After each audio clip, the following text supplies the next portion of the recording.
नमस्कार, live series के night bulletin दिन भर बिहार में आपका स्वागत है। खबरों की शुरुआत करेंगे, लेकिन उससे पहले एक नजर डालते हैं आज की सुर्खियों पर। सीएम नीतीश और तेजस्वी ने दी दीपावली की शुभकामनाएं। मुकेश सहनी को बड़ा झटका। तारापुर में वीआईपी उम्मीदवार सकलदेव बिंद ने सम्राट चौधरी का किया समर्थन। बिहार में आरजेडी ने 143 कैंडिडेट्स की लिस्ट की जारी। ढोल नगारों के साथ कुटुंबा से राजेश राम ने किया नामांकन। पप्पू यादव बोले, कांग्रेस को आरजेडी से गठबंधन तोड़ देना चाहिए। आरके सिंह ने सम्राट चौधरी अनंत सिंह की पोल खोल दी। वोट देने से अच्छा है नोटा दबाएं। नित्यानंद राय ने महागठबंधन को कहा घमंडिया गठबंधन। सुधाकर सिंह का दावा, महागठबंधन एकजुट है, कोई बागी नहीं लड़ेगा चुनाव। विरोधियों पर भड़के एआईएमआईएम प्रदेश अध्यक्ष अख्तरुल इमान बोले, औकात है तो निर्दलीय लड़े। मोतिहारी में पुलिस अपराधी में मुठभेड़। अब खबरें विस्तार से। आज पूरा देश दीपावली मना रहा है। सभी एक दूसरे को दिवाली की शुभकामनाएं दे रहे हैं। इस खास मौके पर बिहार के सीएम नीतीश कुमार ने सभी को दिवाली की शुभकामनाएं दी हैं। उन्होंने एक्स पर लिखा, प्रकाश पर्व दीपावली के अवसर पे हार्दिक बधाई एवं शुभकामनाएं।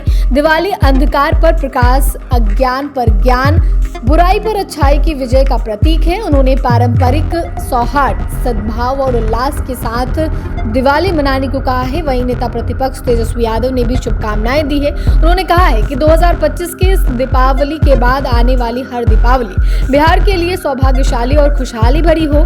तेजस्वी आपको वचन देता है कि हम सभी बदलाव और परिवर्तन का ऐसा दीप जलाएं कि देश ही नहीं दुनिया भी देखेगी। ये सिर्फ इसलिए संभव है कि मेरे बिहार के 14 करोड़ बिहारी 14 करोड़ परिवर्तन के दीपक हैं, जो अब बिहार को रोशन करने के लिए निकल पड़े हैं।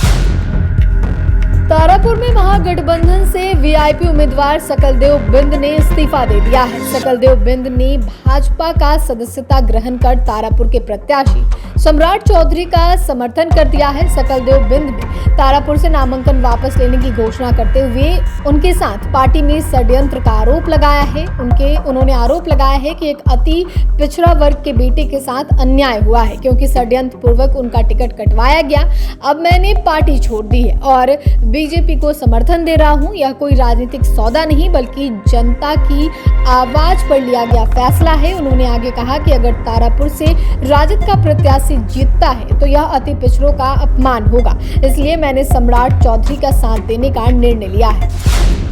3 नंबर, बिहार विधानसभा चुनाव के लिए आरजेडी ने 143 कैंडिडेट की लिस्ट जारी कर दी है। 12 सीटों पर महागठबंधन ने एक दूसरे के खिलाफ कैंडिडेट को उतारा है। 12 सीटों पर महागठबंधन ने एक दूसरे के खिलाफ उम्मीदवारों को चुनावी मैदान में उतार दिया है। आरजेडी ने 24 महिलाओं को टिकट दिया है। तेजस्वी यादव राघोपुर से चुनाव लड़ेंगे। कांग्रेस प्रदेश अध्यक्ष राजेश राम के खिलाफ आरजेडी कोई कैंडिडेट खड़ा नहीं किया है। बिहारीगंज से रेणु कुशवाहा पर तेजस्वी और लालू ने भरोसा जताया है। मोहिउद्दीन नगर से एजिया यादव को कैंडिडेट बनाया गया है। वहीं कांग्रेस ने भी देर रात अपनी चौथी लिस्ट जारी कर दी, जिसमें 6 कैंडिडेट के नाम हैं। चौथी लिस्ट में 3 मुस्लिम उम्मीदवारों को मैदान में उतारा गया है। कुटुंबा विधानसभा से कांग्रेस प्रदेश अध्यक्ष राजेश राम ने अपना नॉमिनेशन किया है। उन्होंने कहा है कि गठबंधन के संयुक्त उम्मीदवार के तौर पर मैंने पर्चा भरा है। ढोल नगारों के साथ राजेश राम ने अपना पर्चा दाखिल किया है। नामांकन दाखिल करने के बाद राजेश राम ने लोगों के अपार स्नेह और समर्थन के प्रति आभार व्यक्त किया। उन्होंने मतदाताओं से संवाद स्थापित करते हुए कहा कि हमने और आपने मिलकर विकास की मजबूत नींव डाली है। आप लोगों के सहयोग से इस क्षेत्र को विकास की नई बुलंदियों पर आगे ले जाऊंगा। महागठबंधन में खींचतान अभी भी जारी है। पूर्णिया सांसद पप्पू यादव ने लालू यादव पर गठबंधन धर्म निभाने की नसीहत दी है। पप्पू यादव ने कहा है कि 12 जगह पर दोहरे उम्मीदवारों को उतार दिया गया है। क्या इससे गठबंधन चलता है? कांग्रेस को निर्णय लेना चाहिए। जिस तरह से टिकट बांटा गया है, ये बिल्कुल गलत है। मैं बार बार कह रहा हूं कि गठबंधन को वापस लीजिए। गठबंधन को कमजोर किया जा रहा है। इसके पीछे कौन है? सुबह तक टिकट बांटे जा रहे हैं। मैं इसे गलत मानता हूं। गठबंधन धर्म का पालन केवल कांग्रेस कर रही है। कांग्रेस ने अत्यंत पिछड़ी जाति SC/ST वर्ग पर ध्यान केंद्रित करने का प्रयास किया है। बीजेपी नेता आरके सिंह ने अपने ही गठबंधन के नेताओं के खिलाफ मोर्चा खोल दिया है। उन्होंने दिवाली की शुभकामनाएं दी हैं और अपील की है कि ऐसे किसी भी प्रत्याशी को वोट नहीं दे जिन पर आपराधिक पृष्ठभूमि या भ्रष्टाचार के आरोप हो। उन्होंने यह भी कहा है कि सोच विचार कर बिहार और यहाँ के बच्चों के उज्जवल भविष्य के लिए वोट दें। अगर आपके सामने कोई भ्रष्ट या फिर आपराधिक मामले से जुड़े प्रत्याशी हैं तो अपना वोट नोटा पर दे सकते हैं। इस दौरान आर.के. सिंह ने सम्राट चौधरी से लेकर अनंत सिंह का जिक्र भी किया और बड़ा बयान देते हुए उनके ऊपर लगे आरोपों को बताया। सम्राट चौधरी पर हत्या, मोकामा से बाहुबली नेता अनंत सिंह पर लगे हत्या, नरसंहार और अपहरण जैसे आपराधिक मामले हैं। साथ ही नवादा से एनडीए के प्रत्याशी राजवल्लभ यादव के बारे में उन्होंने कहा कि उनके खिलाफ बलात्कार और पॉक्सो से संबंधित गंभीर आरोप है। केंद्रीय मंत्री नित्यानंद राय ने महागठबंधन पर निशाना साधते हुए कहा कि राजद, कांग्रेस, कम्युनिस्ट घमंडिया गठबंधन है। जो दृश्य उत्पन्न उन लोगों ने किया है उससे साफ जाहिर है कि वहां पर स्वार्थ की टकराहट हो रही है। स्वार्थ के लिए गठबंधन है। राजद और कांग्रेस परिवारवाद पार्टी है। परिवार से बाहर सोचती नहीं है। उनके संस्कार में भ्रष्टाचार है। अपराधियों को संरक्षण देने का कहा है और जहां स्वार्थ की राजनीति होगी वहां विकास पीछे छूट जाता है। बिहार का भविष्य पीछे छूटता है और बिहार के विकास से कोई मतलब नहीं है। ये लोग स्वार्थ की राजनीति करने वाले हैं। ऐसे में अब बिहार की जनता मन बना चुकी है। प्रधानमंत्री नरेंद्र मोदी के विकास पर विश्वास है। मोदी, नीतीश कुमार के नेतृत्व वाले एनडीए सरकार ने विकास की धारा को घर घर तक पहुंचाया है।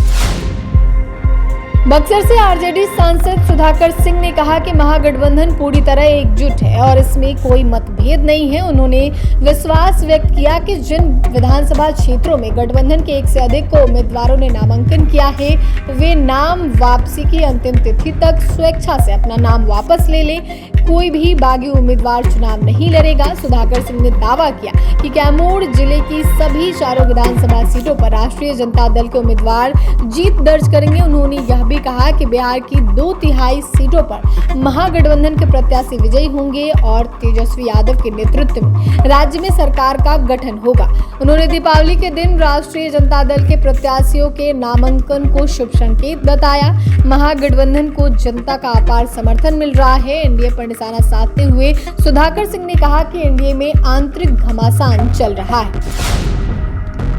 असदुद्दीन ओवैसी की पार्टी एआईएमआईएम में उम्मीदवारों के ऐलान के बाद बगावत जारी है। बिहार प्रदेश अध्यक्ष अख्तरुल इमान ने टिकट न मिलने से नाराज नेताओं पर पलटवार किया है। उन्होंने कहा कि जिन लोगों का टिकट कटा है उन्हें पार्टी ने बर्बाद होने से बचाया है। अख्तरुल इमान ने अपने बयान में कहा कि लोग इस भ्रम में हैं कि वे चुनाव जीत जाते हैं, लेकिन उन्हें इस भ्रम से बाहर निकलना चाहिए। उन्होंने चुनौती दी है कि अगर उनमें हिम्मत है तो वे निर्दलीय चुनाव लड़ें, तब उन्हें अपनी औकात का पता चल जाएगा। अख्तरुल इमान ने यह भी कहा है कि जो लोग उनकी महफिल में खड़े हैं वे भी उन्हें वोट नहीं देंगे।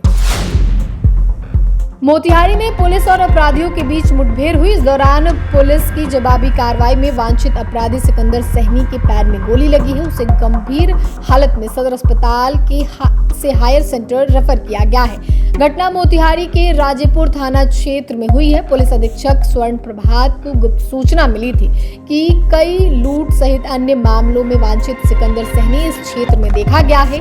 सूचना के बाद पकड़ी दयाल एसडीपीओ कुमार चंदन के नेतृत्व में एक टीम गठित की गई। जैसे ही पुलिस टीम मौके पर पहुंची तो फायरिंग शुरू कर दी। पुलिस ने आत्मरक्षा में जवाबी फायरिंग की जिसमें सिकंदर के पैर में गोली लगी।